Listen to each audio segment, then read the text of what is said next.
পুলিশের কিছু নেই, পুলিশের কাছ থেকে কোনো এক্সপেকটেশনও নেই।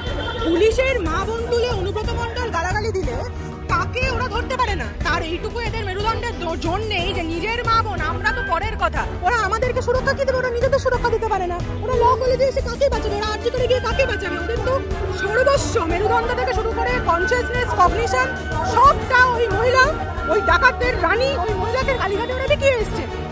ওনাদের কাছ থেকে এটাই, সে তো সঞ্জীব সেনকে ধরা হয়েছিল, বেরিয়ে গেল তো।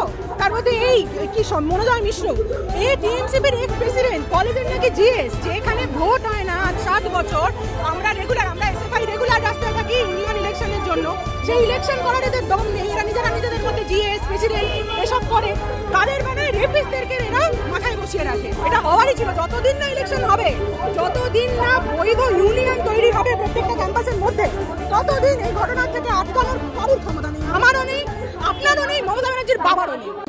বাংলা হান্টের আরো খবর দেখতে নজর রাখুন। বাংলা খবর মানেই বাংলা হান্ট।